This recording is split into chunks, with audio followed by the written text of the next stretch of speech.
bonjour à toutes, bonjour à tous. Ravi de vous retrouver pour cette 6e édition d'AGA TV, une émission consacrée à la cybercriminalité et à une initiative importante qui concerne tous les agents généraux.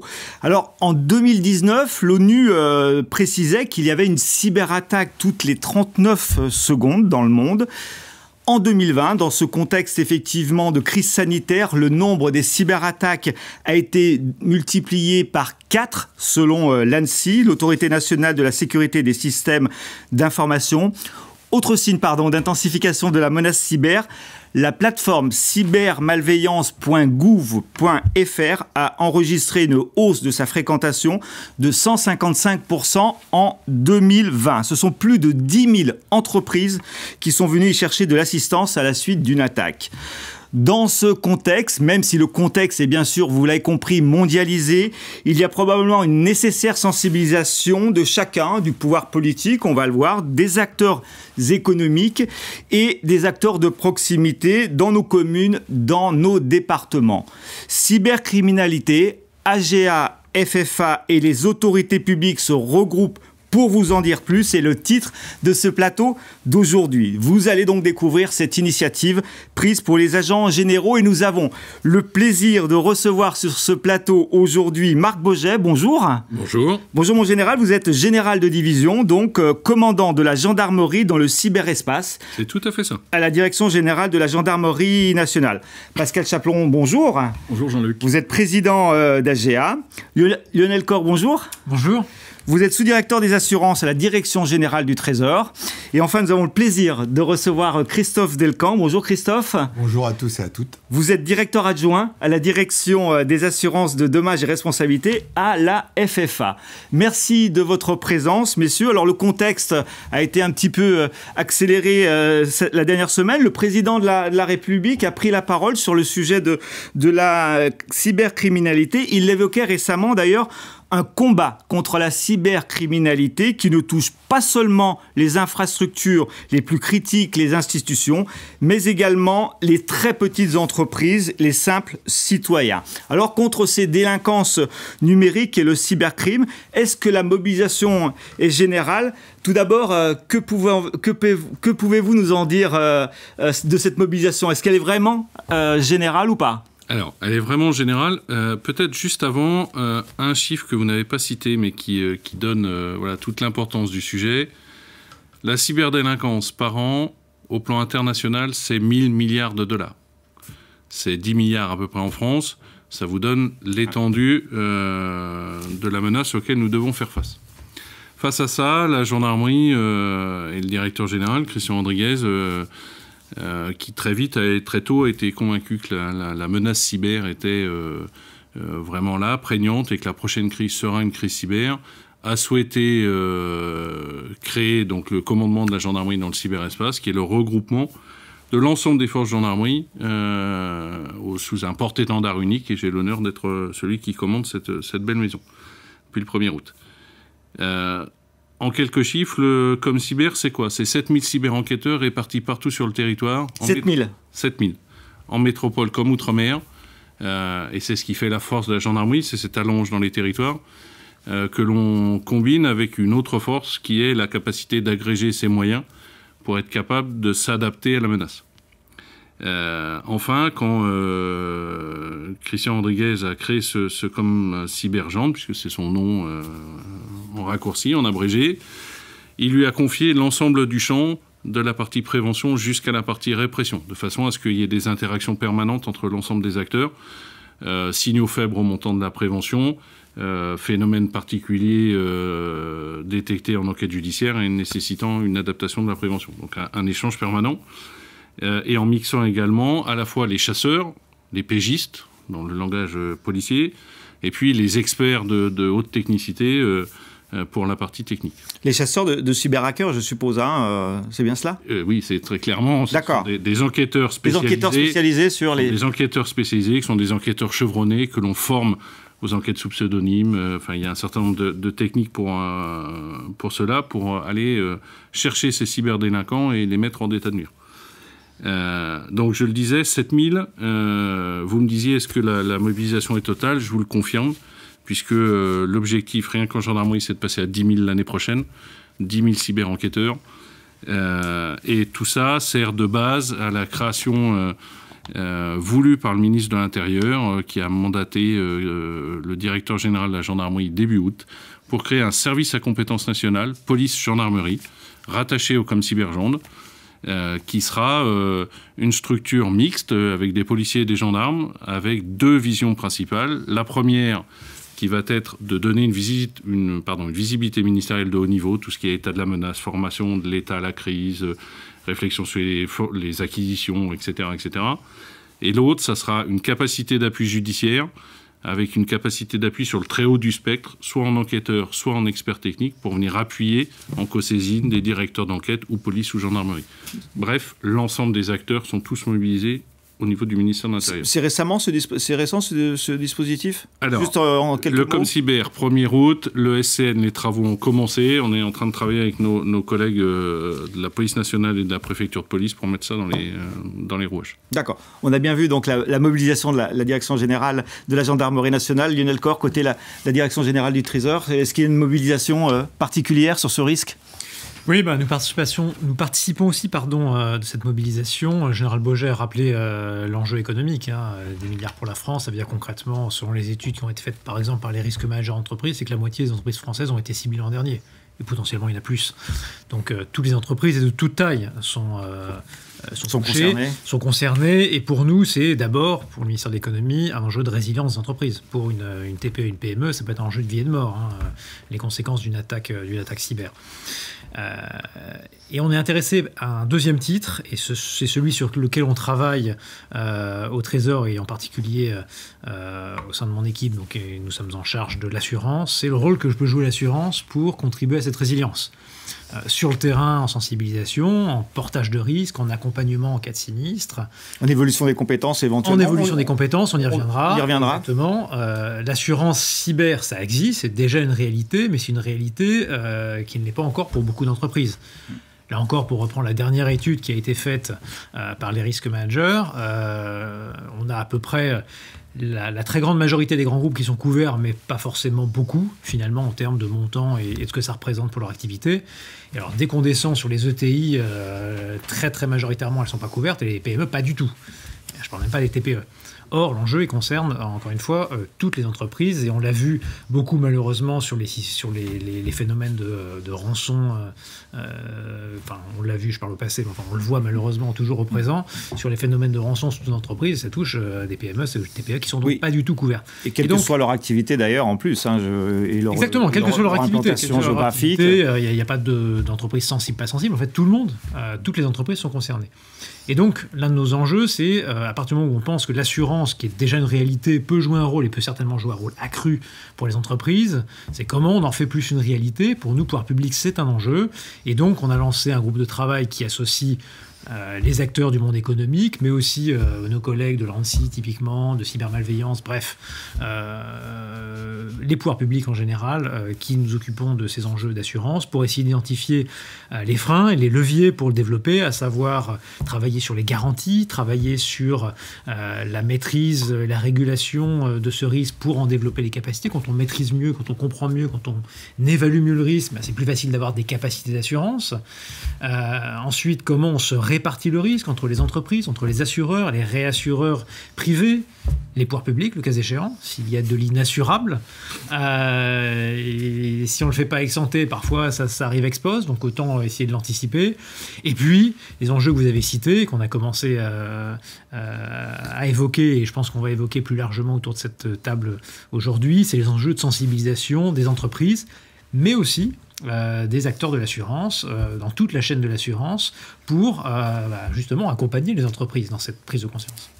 Donc une direction du Trésor totalement mobilisée, pour la FFA aussi, c'est pas tout nouveau. Non, c'est pas nouveau, je m'inscris tout à fait dans les propos de Lionel Corre. Les assureurs et la FFA sont mobilisés à double titre, avec le même objectif, c'est mieux servir nos assurés. Et pourquoi à double titre? Parce qu'il y a un aspect qu'on aborde peu souvent, c'est nous-mêmes. entreprise d'assurance. On a besoin de bien se protéger. Imaginez que ça nous concerne, enfin ça concerne le secteur également. Naturellement. Les agents généraux, les courtiers, les grandes entreprises. Les grandes entreprises. Si demain la chaîne d'indemnisation d'un grand assureur français en automobile est paralysée, eh bien effectivement, ça entraînera de nombreux dysfonctionnements auprès de nos assurés. Donc ça, c'est le premier axe. Et le deuxième axe, c'est bien évidemment, on est des spécialistes de la gestion des risques, c'est un nouveau risque, eh bien on se doit d'accompagner nos assurés vis-à-vis de ces nouveaux enjeux. Donc effectivement, il y a tout un groupe de travail qui s'est mis en place dès 2014 au sein de la FFA, et pour reprendre les propos, pour comprendre le risque, et plus on le comprend, plus on peut mettre des mesures de prévention, et mieux on peut l'assurer derrière. Alors effectivement, avec plein de subtilités, je pense, dans lesquelles on rentrera tout au long de cette table ronde. Donc une mobilisation partagée, on le voit sur ce plateau. Les agents généraux sont concernés. Vous allez nous l'évoquer, Pascal Chaplon. Vous allez évoquer l'initiative importante qu'AGA a prise justement sur la cybercriminalité. Mais avant cela, vous attendez aussi une mobilisation globale des acteurs du secteur de l'assurance ? Mais elle existe déjà. On a la chance de pouvoir parler à nos clients au quotidien. Il ne faut pas oublier que l'agent général, il est dans le premier cercle du chef d'entreprise, au même titre que l'expert comptable, que le banquier, que l'avocat d'affaires. Donc ces sujets, il est de notre devoir de parler à nos clients de ces sujets émergents, ces nouveaux risques. Je vous rappelle que dans le cadre de mon devoir de conseil, il est important que je sensibilise mes clients à ce sujet de la cybercriminalité, au même titre que l'ARC environnementale, au même titre que les risques liés au mandat social. Oui, tous les risques liés de l'entreprise. Exactement. Donc la cybercriminalité aujourd'hui fait partie, alors effectivement, d'un risque nouveau, de par son ampleur. On en a parlé avec nos clients il y a 4-5 ans, et là c'était plutôt embryonnaire. Mais là, effectivement, à la suite de cette période Covid, qui, de par une modification des méthodes de travail, de par l'essaimage d'ordinateurs portables un peu partout avec le télétravail, on a effectivement, les chiffres que vous avez donnés le montrent, une inflation en matière de cyberattaque. Donc aujourd'hui, les agents généraux, ils sont les acteurs de proximité pour parler à leurs clients de ce risque à couvrir. Après, reste à savoir ce qu'on couvre, comment on le couvre, dans quelles conditions. Donc il faut connaître ce risque, il faut essayer d'approcher, sans être un expert informatique. Sans être un expert informatique.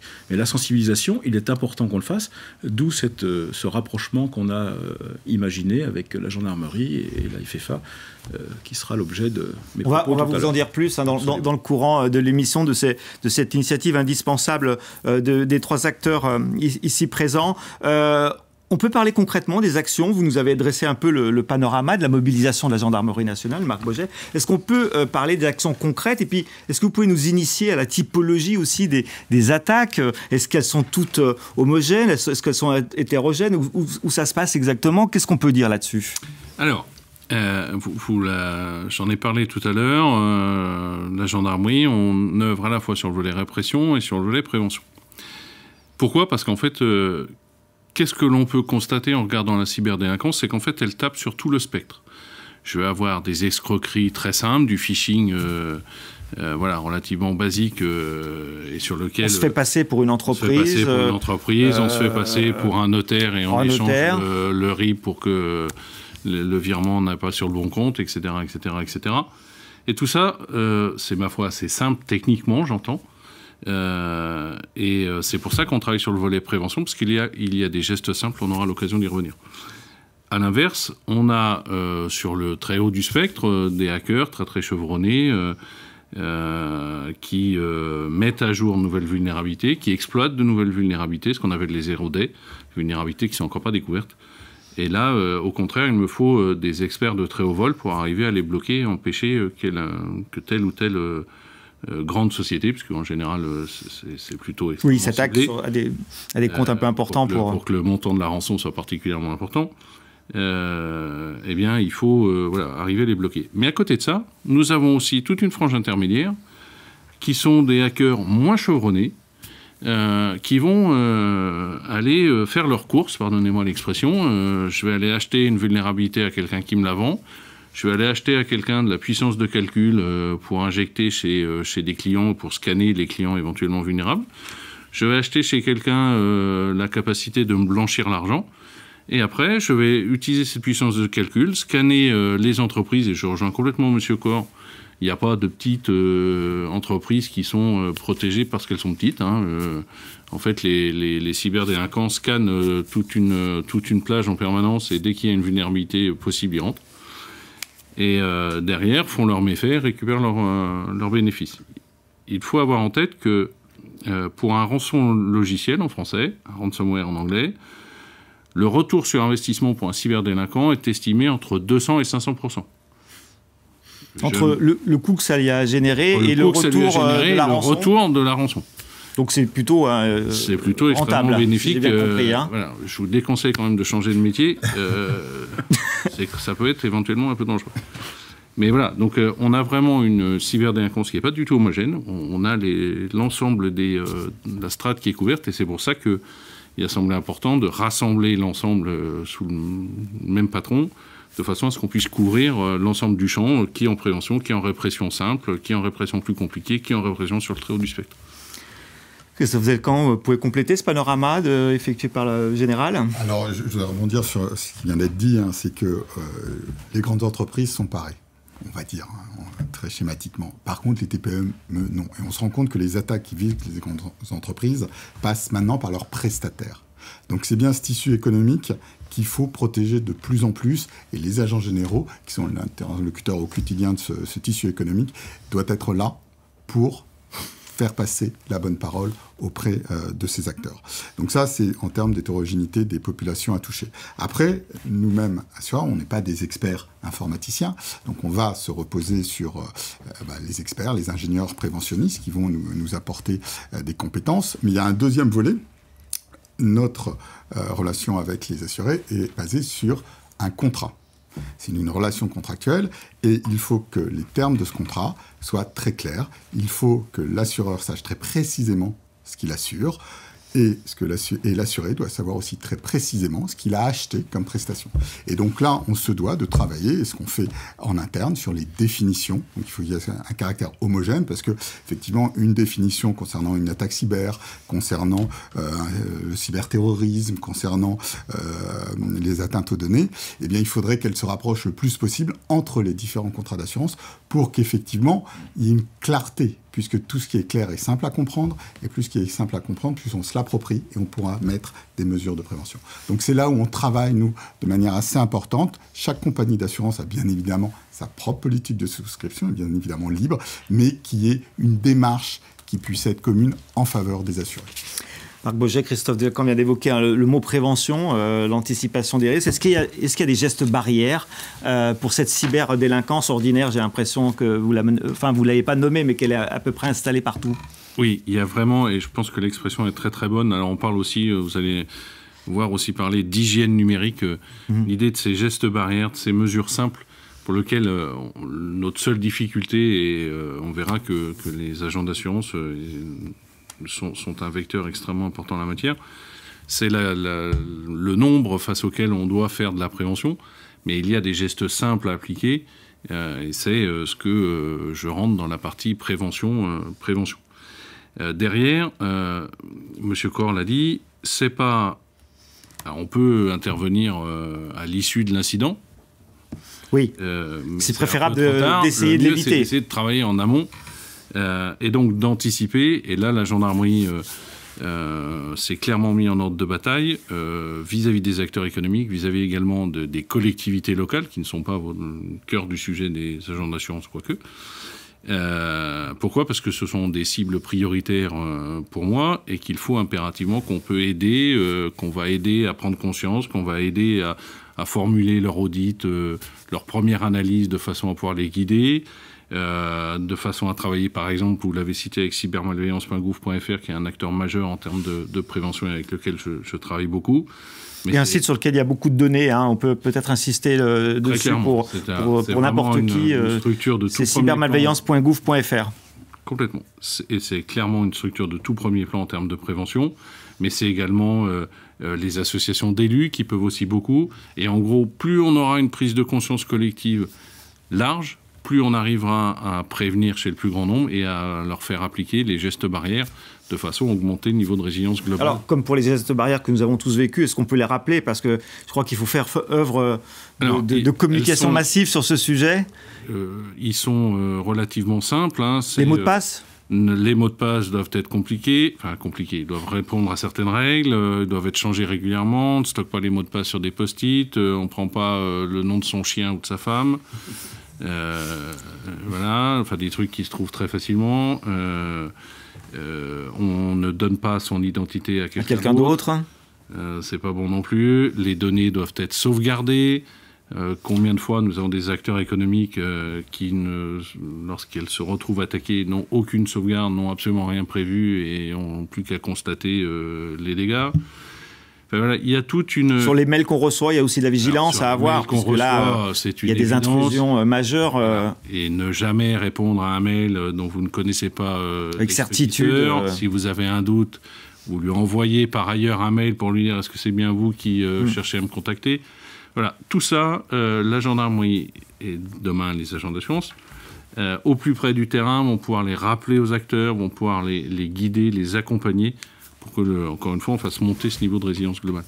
Donc on a vu ce risque cyber, il concerne tout le monde, il concerne tous les secteurs, toutes les activités. Lionel Corre, vous l'avez déjà un petit peu évoqué. Qu'est-ce qu'on peut dire des enjeux majeurs du secteur de l'assurance sur cet environnement un peu anxiogène parfois aussi de risque cyber? Alors, je ne vais pas revenir sur l'enjeu pour les assureurs de se protéger, mais évidemment, comme les entreprises, il s'agit de se protéger. Mais on travaille sur le rôle que peuvent avoir les assureurs pour les entreprises et pour le tissu économique en général. Alors, ce n'est pas un risque nouveau, mais c'est un risque en forte évolution. Et pour l'assurance, c'est un risque relativement peu mûr, en ce sens où il y a peu d'entreprises assurées et peu d'assureurs en même temps. On voit les garanties qui évoluent, d'ailleurs, les capacités qui changent. Qui changent pas forcément à la hausse d'ailleurs, à l'expérience, puisque le risque, comme il est très évolutif, les projections du passé valent ce qu'elles valent. C'est un peu plus développé aux États-Unis et encore, ça reste en forte évolution aux États-Unis aussi. Donc, c'est un risque assez nouveau. Et donc, fondamentalement, si on veut développer cette assurance-là, c'est pas simplement diffuser un produit qui existe déjà, qui est parfait, qu'il faut travailler. Il faut aussi qu'on travaille sur le produit lui-même d'assurance. Donc, c'est pas seulement un problème de demande des entreprises, c'est aussi un problème d'offre, ou un sujet, un enjeu d'offre pour les assureurs. Et notre point de vue, c'est vraiment un risque qui touche à la pratique moderne de l'assurance. C'est-à-dire que ce n'est pas simplement un chèque au moment où arrive un sinistre. C'est vraiment, et on le voit dans les bonnes expériences et les bonnes pratiques développées par les assureurs, c'est un rôle en amont et le volet de prévention est extrêmement important sur ce risque-là. On vient d'en parler et le général a rappelé, Boget a rappelé un certain nombre d'éléments, mais il y en aurait très nombreux et puis qui nécessitent, si on veut vraiment faire le travail complètement, de rentrer dans l'intimité des entreprises, d'examiner les process. Donc il y a un vrai travail de prévention. Évidemment, plus l'entreprise est grande et complexe, plus ces enjeux deviennent complexes pour les entreprises. Un rôle pendant l'attaque, parce que l'attaque, c'est pas forcément quelque chose d'instantané. Ça peut durer des heures, ça peut durer voire des jours. Et ensuite, une dimension de résilience qui est extrêmement importante. Donc c'est tout ça.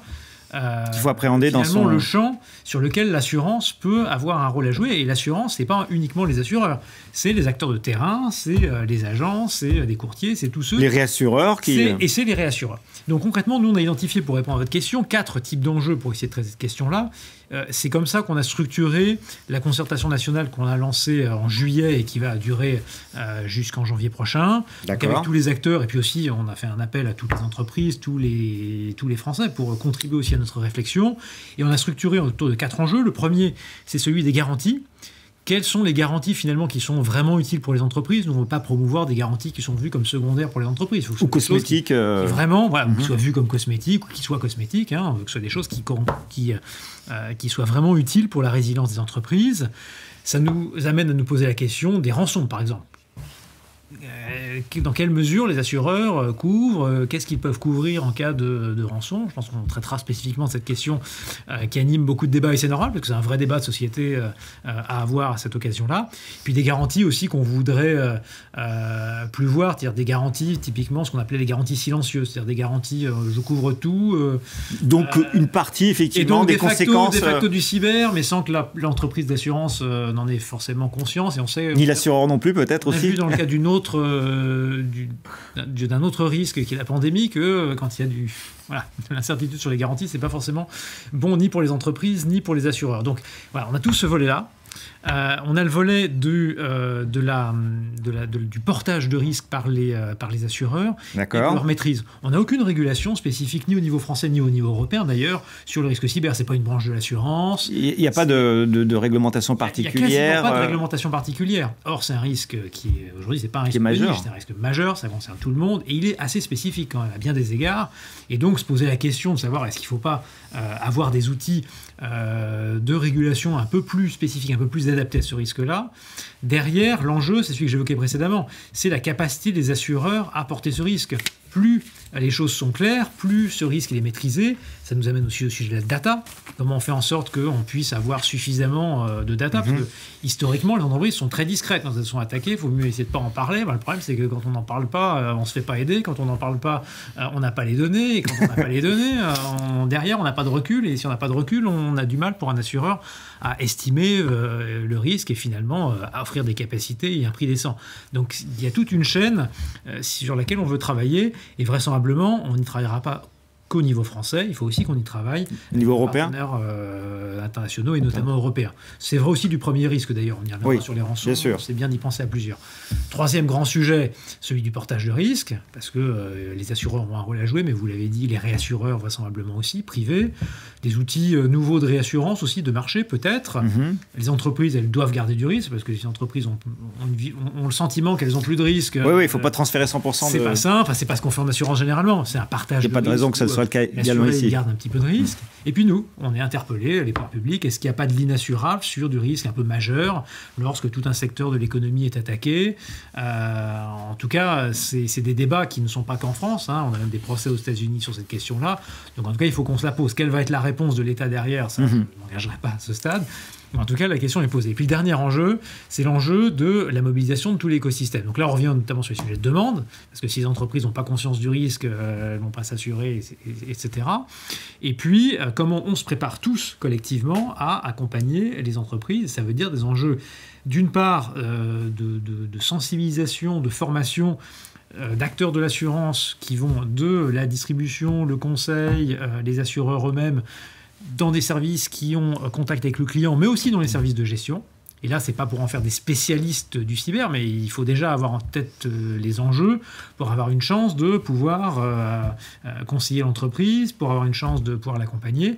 Et puis, il faut des spécialistes aussi. Typiquement, pour faire de la prévention, pour accompagner une entreprise quand il y a une attaque, là, il faut des spécialistes.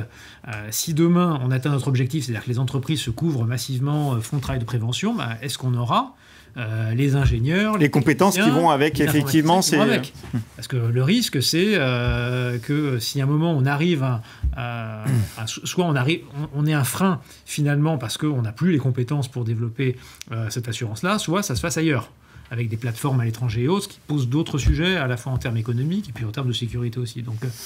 Donc on voit qu'effectivement... si on veut bien traiter le sujet, c'est pas seulement un sujet... qu'on peut prendre par un seul morceau. Merci en tout cas de cette exhaustivité concernant l'ensemble des enjeux et du secteur de l'assurance. Christophe Delcamp, concrètement, est-ce que ce risque est assurable ou pas? Est-ce que vous pouvez un peu nous donner quelques éléments concrets? Vous avez beaucoup d'expérience sur ce sujet. Alors, la première des choses, je rebondirai sur la prévention. Aujourd'hui, sans prévention, pas d'assurance. C'est vraiment le changement de paradigme, c'est les années 2019-2020, augmentation des ransomware, l'impact de la crise sanitaire. Avant, je dirais entre début des années 2010, les assureurs pouvaient voir le cyber comme un levier de croissance dans un marché des risques d'entreprise qui était plutôt en décroissance. Aujourd'hui, clairement, on se pose des questions, c'est un vrai risque aggravé. Jusqu'où? Quelles sont les limites? Donc c'est assurable, mais prévention avant tout. Clairement. Et là, il faut qu'on bâtisse tout un écosystème. L'AFFA est membre fondateur de cybermalveillance.gouv.fr. On a lancé le label CyberExpert. Il faut, comme on l'a fait en incendie, il y a peut-être plus d'une centaine d'années avec les sprinklers, les règles APSAD et autres, comme on l'a fait dans les années 50 sur la prévention automobile avec la sécurité routière, eh bien aujourd'hui, il faut qu'on réussisse tous ensemble, qu'on réussisse à monter cet écosystème de la prévention. Ça, c'est le point fondamentale qu'il faut réussir à bâtir le plus rapidement possible. Après, la deuxième point, et je vais peut-être vous le présenter schématiquement par un slide, et c'est ce qu'on a indiqué, les frais générateurs, très rapidement pour les agents généraux qui nous écoutent, il y en a deux. On a parlé des attaques, il ne faut pas oublier les erreurs. Les erreurs humaines sont couvertes également. La menace interne, c'est ça que vous évoquez ? Oui, ou pas forcément une menace, mais une erreur de codage. Une erreur de codage. Ça va se concrétiser par du phishing, par des attaques de DDoS, par des ransomware, et il va y avoir un grand nombre de conséquences dommageables. Ça peut être un incendie, ça peut être des vols de données, ça peut être de l'arrêt de l'exploitation, ça peut être des frais d'avocat, des frais de gestion de crise, etc. Ces conséquences dommageables, aujourd'hui, elles peuvent se retrouver dans l'ensemble de ces contrats que vous avez, les contrats cyber, incendie, PE, bris de machine, RC, PJ, fraude. C'est couverture silencieuse. Hein, exactement. Et donc aujourd'hui, et la CPR avait attiré notre attention fin 2019 sur le sujet, si un assureur incendie a couvert il y a 10 ans une entreprise contre ce risque d'incendie. Aujourd'hui, s'il y a une attaque cyber, eh bien, s'il y a un incendie, il est couvert. Mais on n'a pas pris la prime nécessaire pour couvrir ce risque. Et on n'a pas conscience. Ça nous rappelle un certain nombre de... Voilà. Et donc, si on ne fait pas ce travail-là, on tombe dans ce qui a été évoqué, les silent cover ou couverture silencieuse, qu'il faut qu'on extirpe, si je peux me permettre, de tous les contrats. Ça, c'est vraiment un travail que font les assureurs en ce moment. Et ça, c'est engagé déjà. Très clairement. Pourquoi ? Parce que derrière, l'analyse va être ce qu'on a identifié dans le contrat RC, par exemple. On le couvre ou on l'exclut ? On l'exclut ? OK. Est-ce qu'on le couvre par ailleurs ? On le couvre ? OK. Eh bien, sous quelles conditions ? Donc là, il y a des avenants qui sont envoyés aux entreprises. Donc il y a des travaux très importants, tout à fait, qui sont réalisés sur les contrats en ce moment. Et une fois et pourquoi ce travail est clé ? On a parlé de la prévention contre assureur. Côté chasse silent cover, effectivement, parce que derrière, ça veut dire quoi ? Si vous ne maîtrisez pas vos couvertures, et je ne vous ai pas mis le détail, mais de l'autre côté, on a tous parlé de l'augmentation de la fréquence et de l'intensité des attaques. Oui, toutes les 40 secondes, on a vu ça. Eh bien, effet ciseaux, derrière nous, assureurs, est-ce qu'on a les capacités ? Est-ce qu'on a effectivement des comptes de résultats, des bilans qui nous permettent d'aller payer tous ces sinistres ? Et c'est ce que j'ai mis, on a vraiment un risque de cumul d'engagement non maîtrisé. Et c'est vraiment là qu'il faut que les assureurs travaillent de manière très forte, parce que vous avez les réassureurs, vous avez la puissance publique qui nous demande de travailler ces sujets. Et on est en train de le faire. Et ce n'est pas pour embêter les agents généraux que les assureurs le font. C'est vraiment pour préserver l'image de marque de l'assurance, pour pas qu'on se retrouve effectivement dans des situations qu'on a pu connaître, pour bien expliquer aux assurés quelles sont leurs couvertures aujourd'hui. Et une fois qu'on aura fait tout ce travail, prévention, clarté des contrats, effectivement, peut-être qu'on pourra rebondir sur un développement de l'assurance, comme on l'a évoqué. Donc ça veut dire que tous les risques cyber doivent être exclusivement concentrés sur la garantie cyber, c'est bien ça ? Non, je ne peux pas vous dire ça.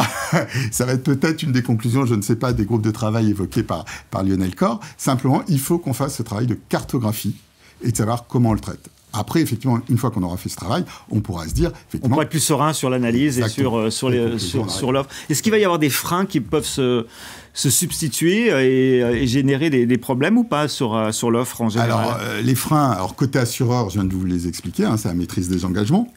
Bien évidemment. Côté assuré, on les a expliqués, c'est la culture de risque, c'est également le point, parce que vraiment, je tiens à remercier Pascal et Karl Vestel qui a vraiment été à l'origine du projet, c'est que nous, en interne, on avait identifié, il y a 2 ans, comme un des freins au développement de l'assurance cyber, le manque de confiance des intermédiaires sur le sujet.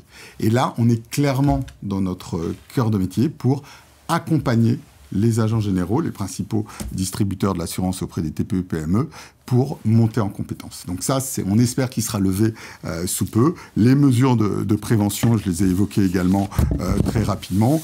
Et puis enfin, côté pouvoir public, on reprendra, mais nous, clairement, sur des sujets qui sont complexes, l'assurabilité des rançons et l'assurabilité des amendes administratives, il faut que les pouvoirs publics, au niveau français et au niveau européen, se positionnent sur ce sujet-là. Nous, on aura d'autres éventuellement propositions à faire, mais c'est la première des choses. Et ça, c'est de manière très rapidement évoquée les différents freins qu'on peut identifier. Donc on va vous parler bien sûr dans quelques minutes de ce dont nous voulions vous parler au départ de cette émission, cette initiative pour les agents généraux. Avant cela, Pascal Chaplon, vous l'avez déjà un petit peu dit, mais l'idée c'est pas que les agents généraux deviennent des spécialistes informatiques, on est bien d'accord, mais est-ce qu'ils peuvent quand même néanmoins, n'étant pas ces experts informatiques, accompagner leurs clients sur le terrain concernant ces cyber-risques? Bien sûr, mais il est hors de question que les agents deviennent des spécialistes informatiques. Ce ne sont pas leur métier. Et je crois qu'il faut garder et laisser faire les spécialistes, les gens qui savent, effectivement. Aux bons endroits. Par contre, l'agent général, effectivement, il aura la discussion d'anticipation avec son client, de sensibilisation, de connaissances, parce que l'entreprise, encore une fois, en fonction du type d'activité, la réponse assurantielle ne sera pas forcément la même. L'exposition n'est pas la même non plus. Moi, ce que j'espère, c'est qu'on arrivera très vite, à travers les travaux qu'on souhaite mener ensemble, d'avoir une petite checklist en peu de questions qui permettent déjà d'identifier quelques pratiques dans l'entreprise. Quand on l'a dit tout à l'heure, moi je m'amuse à le faire avec mes clients, c'est très simple. Vous changez vos mots de passe tous les combien? Une fois par an. Ah bon? Et vos collaborateurs? Je sais pas. Pas de consigne? Non, pas de consigne. Donc on a ce scénario. Ces fameux gestes barrières qu'on évoquait tout à l'heure. Et des choses simples qui peuvent être faites. Donc ça sera les enjeux de notre collaboration, c'est de livrer des outils, de donner quelques bonnes pratiques, et puis peut-être aussi d'accompagner l'agent dans la découverte du risque, parce que c'est effectivement un risque nouveau. Et pour reprendre ce que disait Christophe, je pense qu'aujourd'hui, certains confrères ne vont pas sur ce dossier parce qu'ils ne se sentent pas sereins. Et c'est difficile d'aborder le risque de cybercriminalité ou de cybersécurité en fonction du côté où on se place chez un client. Donc l'idée c'est ça, c'est d'accompagner, et je pense que ça va faire partie de... être un des rôles majeurs des agents généraux dans les mois, dans les années à venir. Alors quand on a préparé cette émission, on a eu des questions des agents généraux, dont une: quelles démarches doivent être effectuées lorsque le SI d'une entreprise cliente est prise en otage par un cyber pirate, en général? Qu'est-ce que vous pouvez donner comme conseil? C'est une excellente question. Alors, ça doit arriver, puisqu'effectivement, ça... C'est une excellente question. Alors, je vous propose qu'on trouve la réponse ensemble. Plusieurs options. Vous êtes attaqué, vous êtes sous la prise en otage par un cyberpirate. Que pouvez-vous faire? Ne rien dire, ne rien faire et payer. C'est une question de moyens, je ne suis pas sûr que ça soit la meilleure solution. Surtout que, je vous rassure, si le cyberpirate y a goûté une fois, normalement, il y reviendra. Passer par une société qui va vous faire de la remédiation pour vous faire monter votre niveau de résilience, très bien. Vous travaillez sur le long terme, mais... Sur le coup, ça ne sert à pas grand-chose. Sur le coup, ça ne sert pas à grand-chose. Troisième solution, et vous avez bien compris que c'est celle-là que je vous conseille, signaler tout de suite et déposer plainte tout de suite. Immédiatement. Immédiatement. Pourquoi? Je suis capable d'agréger mes ressources et de faire monter une équipe de la bonne taille avec les bons experts sur l'intervention tout de suite. Je suis capable de faire ce qu'on appelle, comme pour la délinquance classique, le gel des lieux. C'est-à-dire, je récupère, mais cette fois c'est un gel des lieux numériques, pour la récupération des traces, la récupération des logs, etc. Ce qui me permet derrière d'enquiller tout de suite l'enquête judiciaire pour tenter d'identifier l'auteur et mettre fin à ces agissements. J'ai la chance en gendarmerie de pouvoir m'appuyer sur une unité d'intervention qui est illustre et qui a en son sein des négociateurs spécialisés qui sont désormais tous formés, qui ont englobé le cyber dans leur réflexion, de façon à ce que l'on va être capable d'aider la victime dans cette phase de négociation. Bref, si vous me saisissez, si vous portez plainte 3 semaines après, en ayant tout redescendu les sauvegardes, tout effacé, machin, ça ne sert pas à grand-chose.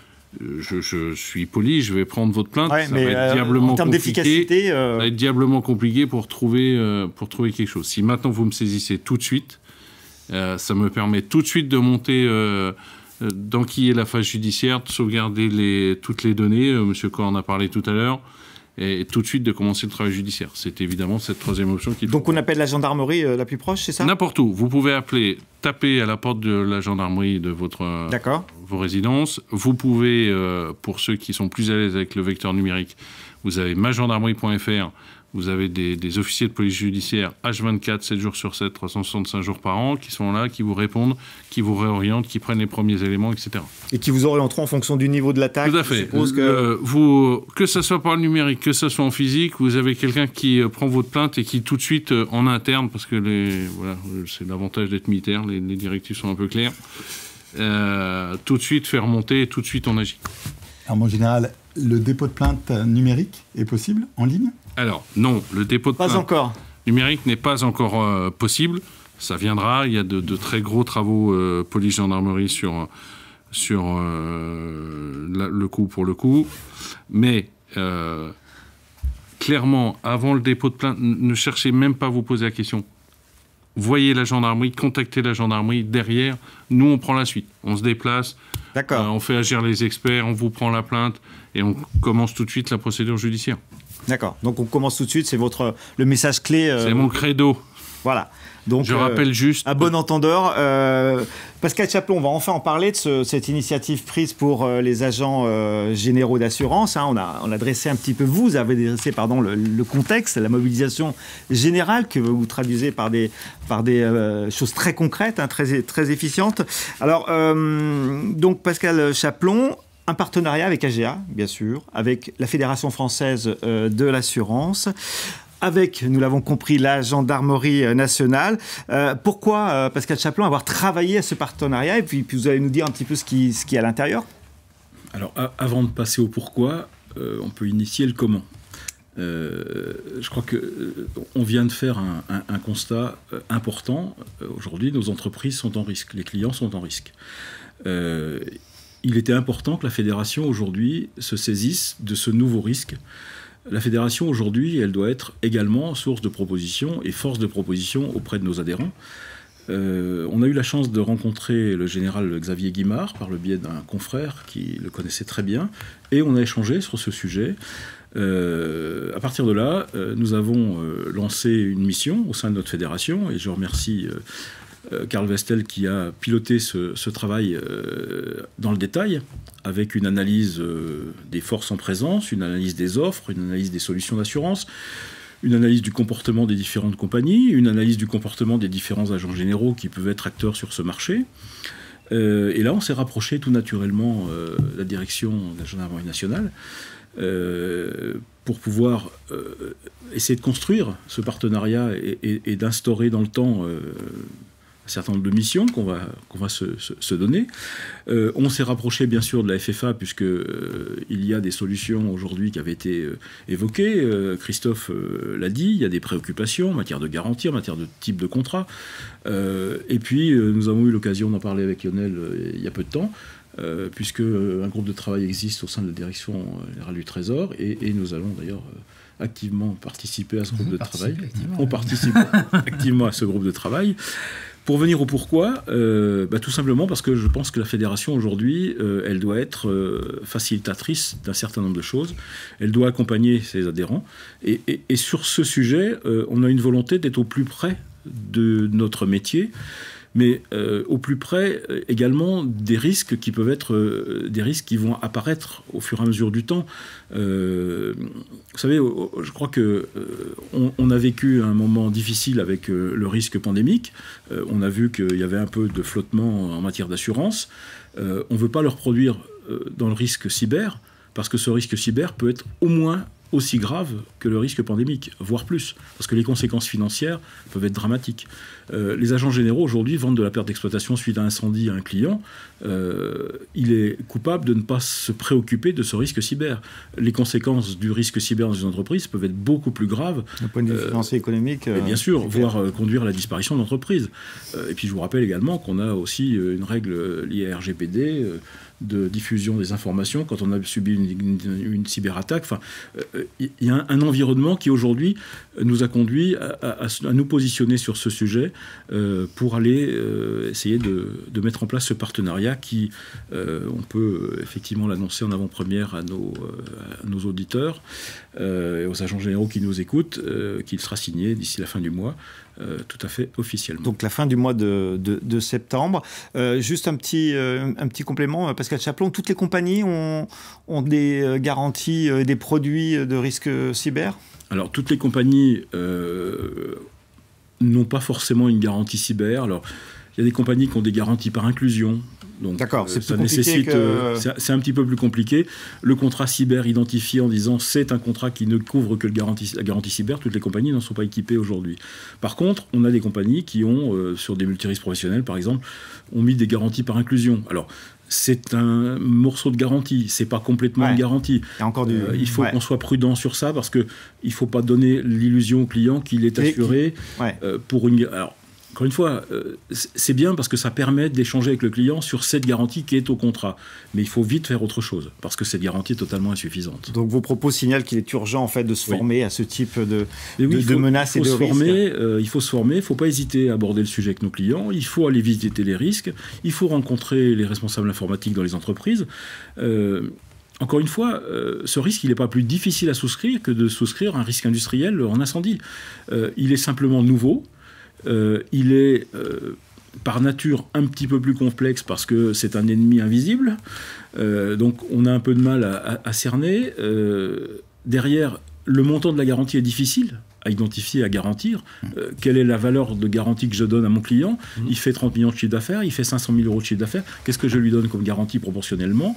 En fonction de son activité, c'est difficile. Et c'est là où on a besoin d'être accompagné et d'aller chercher des experts en prévention. Mais ça, on sait le faire puisqu'on le fait déjà dans d'autres domaines. Et on aura, j'espère, dans le cadre de ce partenariat, un appui très fort des cybergendarmes puisqu'on a la chance d'avoir 12 000 agents généraux.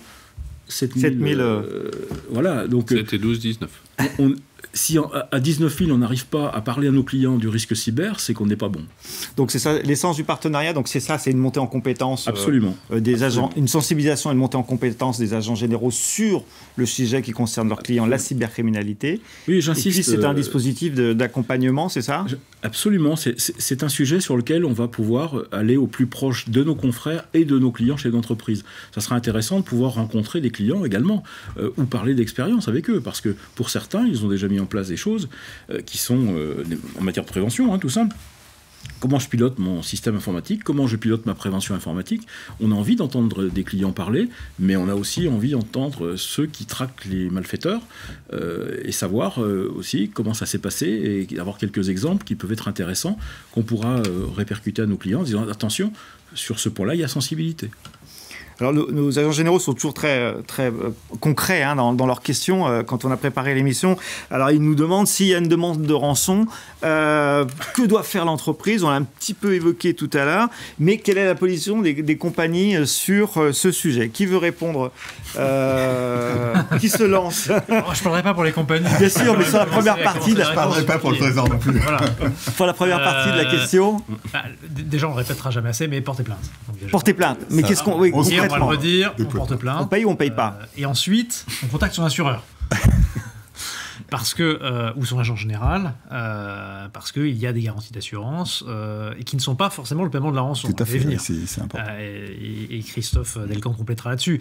Mais au contrat d'assurance, alors espérons-le sur des garanties bien identifiées et bien claires, plutôt qu'aller chercher à droite à gauche ce qu'on peut trouver, mais on a des garanties qui touchent à des frais d'expertise, des frais d'assistance technique, qui peut d'ailleurs être en complément de ce que peuvent faire les forces de l'ordre, des frais de protection juridique, des frais de traitement des données.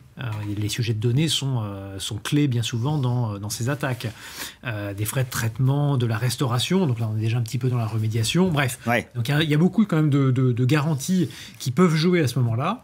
Et puis il y a cette question des frais d'indemnisation des rançons. Aujourd'hui il n'y a pas une réponse générale des assureurs parce qu'il n'y a pas une réglementation spécifique très claire. C'est pas interdit de payer une rançon. Vous pouvez payer, vous pouvez pas payer. C'est autorisé de payer la rançon en général. Je ne parle pas des assureurs, en général, oui, bien sûr. Pour autant, et c'est l'une des questions sur lesquelles on travaille en ce moment dans le cadre de cette consultation, parce qu'elle est très présente, et nous sommes interpellés, pouvoir public, sur la règle qu'on doit poser, et la règle claire qu'on doit poser en la matière. Les termes du débat, ils sont les suivants. Soit on autorise les compagnies d'assurance à payer les rançons de façon extrêmement large, et le risque, c'est que ça encourage les pirates à revenir. En plus, si on solvabilise les entreprises, on donne un signal. Et à contrario, interdire le paiement des rançons par les assureurs, ça pose au moins 2 problèmes. Déjà, c'est pas interdit en général de payer les rançons. Donc, est-ce qu'il faut aller sur l'interdiction du paiement des rançons? Et ça pose un tas de problèmes de société qui sont un peu compliqués à traiter. En tout cas, qui ne sont pas les problèmes de l'assurance. Ça dépasse largement le sujet de l'assurance. Et puis, il y a surtout aussi le risque que cette assurance, elle se développe, mais ailleurs. Et qu'on commence à aller s'assurer ailleurs qu'en Europe, ailleurs qu'en France, en Grande-Bretagne. Dans des endroits un petit peu exotiques. Ou des endroits plus exotiques. Et pour nous, à la fois en termes de développement de l'assurance et puis pour l'action des pouvoirs publics, c'est pas forcément une bonne chose. Et donc, il faut qu'on navigue entre ces 2 écueils. Et vraisemblablement, je ne veux pas préempter sur les conclusions du groupe de travail, mais si on va vers une autorisation du règlement de la rançon, ce sera vraisemblablement sur une autorisation très encadrée. Et l'une des règles typiquement qu'on risque de poser, c'est de déposer plainte. Très bien. Christophe Delcambre, les compagnies, qu'est-ce que font les compagnies dans ce cas-là? Alors, c'est un patchwork. Il y en a qui ne veulent pas y aller. Il y en a qui payent les garanties annexes, c'est-à-dire l'accompagnement, la négociation. Et je précise, c'est le paiement, c'est le remboursement du paiement de la rançon payé par l'assuré. Nous, on ne paye pas directement. Oui. Mais avant la précision était importante. Mais avant de parler de ce que font les assureurs, moi, je voudrais quand même aussi évoquer 2 autres sujets qui sont importants dans le décor. C'est, puisque les assureurs ont été pointés du doigt au mois d'avril dernier par Guillaume Poupard et la chef de la section cybercriminalité du parquet de Paris, je dirais que fait l'État aussi face aux plateformes d'échange de crypto-monnaies qui sont le vecteur de paiement des rançons. On le sait. Oui, parce que ça se passe là-bas, en fait, le paiement de la rançon. Souvent, c'est par Bitcoin, c'est le chèque. Aux États-Unis, il commence à bouger. Là, c'est sorti il y a 3 jours. Il faudrait peut-être qu'aussi la France, l'Europe, s'intéresse à ces plateformes qui, effectivement, parce que là, on parle des assureurs. On s'intéresse un peu. Mais voilà, il faut aller... Je confirme que c'est le cas. Voilà, sur ce sujet-là. Parce que c'est quand même les premiers. Après, en deuxième, effectivement, un parallèle. C'est pas parce qu'on couvre les véhicules en vol qu'on développe la fraude ou le vol des véhicules automobiles. Depuis les années 50, on garantit le vol contre les véhicules. Eh bien, sur la rançon, nous, on n'a pas d'interdiction d'indemniser le remboursement, de rembourser l'indemnité des rançons. Donc, il y a ce patchwork. Mais par contre, effectivement, ce qui est clair, quand on a fait une étude approfondie du sujet, c'est que tous les assureurs nous ont dit que c'est vraiment le dernier, vraiment la dernière action à faire de payer la rançon. Au préalable, il y a le dépôt de plainte, il y a avec des experts informatiques voir ce qui peut être fait. C'est vraiment, et là, il y a une piste peut-être à creuser d'encadrement du sujet. Mais aujourd'hui, effectivement, on attend la position des pouvoirs publics sur le sujet. On est prêt à discuter, à échanger. On va le faire dans le groupe de travail pour voir. Mais pas trop, c'est mieux qu'on en parle. Voilà, s'il y a une possibilité, nous on est prêt à faire des propositions, effectivement, de grandes lignes de conduite. Et surtout au niveau de la souscription, bien évidemment, de l'analyse du risque, mais ça on le fait déjà, et au niveau de la façon dont on gère le sinistre. On aura des réponses prochainement au niveau de l'évolution potentielle de la réglementation, non ? En termes de timing, je peux vous donner en tout cas celui qu'on s'est fixé, c'est-à-dire que ce travail-là, on va le mener jusque début 2022, on s'est donné fin janvier 2022, pour remettre des conclusions au gouvernement qui ont vocation à... Alors, on ne sait pas ce qu'il y aura encore dedans, mais vraisemblablement des choses qui sont de nature législative, réglementaire, peut-être des plans d'action. Et donc, c'est un sujet qu'on va verser au débat, puisque ce sera une période de débat politique. Oui, pour les présidentielles, voilà. oui. Et puis une mandature se mettra en place. Donc il y a peu de chances est-ce qu'il y a des chances qu'il y ait quelque chose qui bouge d'ici avant les élections et avant la mise en place d'une mandature, non. Mais une mandature va se mettre en place en mai 2022 et donc à ce moment-là, ça va être le moment. Donc on verra dans un an, couvrir des grandes choses de la société. De toute façon, vu le travail qu'on a mené avant, c'est le bon timing. On a ce travail d'expertise, de concertation à mener, des propositions à faire et ensuite le gouvernement qui est issu des urnes en 2022 se saisira ou pas des travaux qui auront été menés. J'espère que oui. Je réinsisterai juste sur un point, c'est le caractère international. Ouais. Parce que demain, si effectivement on interdit en France et la place de Londres n'interdit pas, tous les grands comptes iront se couvrir à Londres. L'Europe n'a pas de position commune sur le sujet. Excusez-moi de cette question un peu naïve. On a les mêmes débats. On a les mêmes débats au niveau européen. D'accord. Il n'y a pas une unité de travail entre l'Union européenne. Pas pour l'instant. Pour l'instant, il y a des échanges. Voilà. Il y a des échanges. Il n'y a pas l'équivalent de ce qu'on fait au niveau européen. D'accord. Donc, oui, Pascal par rapport au sinistre, puisqu'on est en train de dire quand on paie une rançon, c'est qu'il y a un sinistre, le sinistre, il faut le déclarer vite. Parce que les premiers gestes, ils sont hyper importants.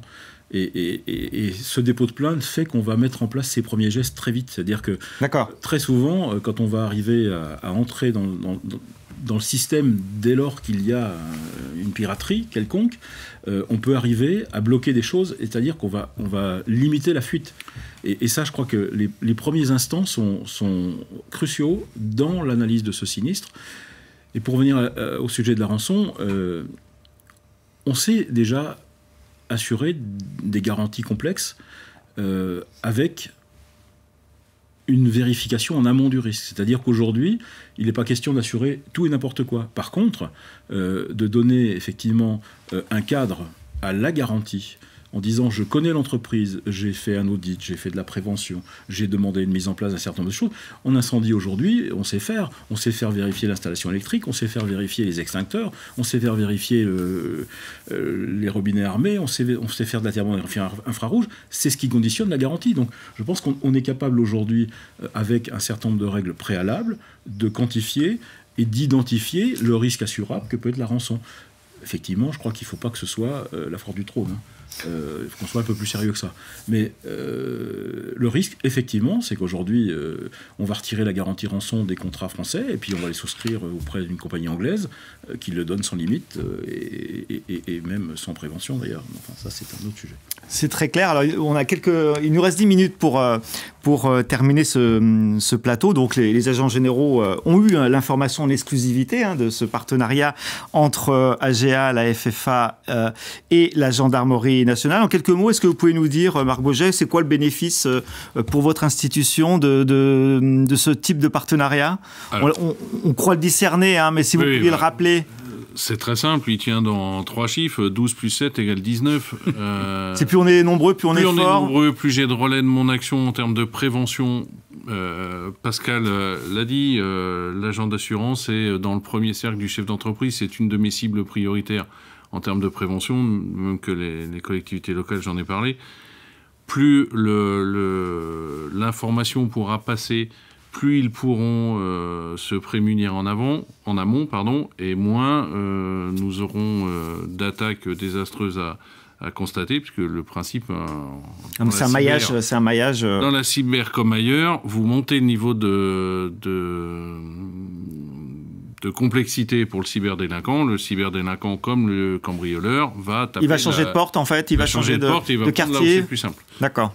Juste, voilà... Je souligne avec un grand intérêt que vous avez tous commencé par le dépôt de plainte, ce qui est évidemment ce qu'il faut faire avant toute autre chose.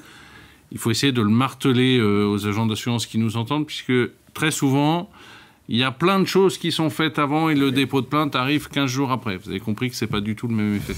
Donc le dépôt de plainte. Christophe Delcamp, c'est quoi pour votre institution, la FFA, le bénéfice, entre guillemets, de ce partenariat ? C'est le bénéfice pour les assurés et pour les assurés d'avoir un marché fluide qui travaille normalement, sans à-coups, et qui permettent d'apporter un vrai service à l'économie en général pour qu'effectivement il y ait une meilleure résilience de l'économie française, puisqu'effectivement c'est celle dont on parle le plus, et que ça soit un avantage compétitif de notre économie vis-à-vis d'autres.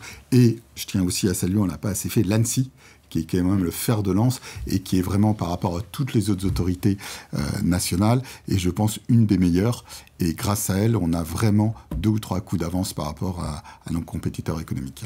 Pascal Chaplon, c'est quoi le bénéfice pour AGA ? On le discerne, mais en synthèse, aujourd'hui, en quelques mots. En quelques mots, c'est de répondre à un phénomène sociétal. Aujourd'hui, ce cyber-risque, c'est un phénomène sociétal. Et puis vous savez, les agents généraux sont des femmes et des hommes de terrain. et c'était tout à fait naturel de se rapprocher des hommes et des femmes de terrain au sein de la gendarmerie.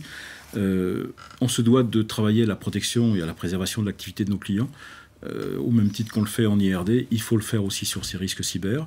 Et la fédération doit être porteur de projet, et en l'occurrence, ce partenariat est un très beau projet que l'on va porter, avec un programme de formation. On va proposer aux agents généraux d'accéder à de la formation sur ce risque cyber. On le fera vraisemblablement conjointement avec la gendarmerie. On doit aussi essayer de vulgariser ce risque, qui est un risque complexe. Donc on va essayer d'apporter des outils et des éléments de vulgarisation et de communication. Et puis, soyons honnêtes, c'est aussi un axe commercial important pour les agents généraux, puisque c'est un marché qui est plutôt vierge en matière de conquête. Voilà, donc soyons pas ennemis de nos intérêts. Parfait. On voit clairement les intérêts, entre guillemets, la mobilisation générale et puis les intérêts de chacun pour ce partenariat.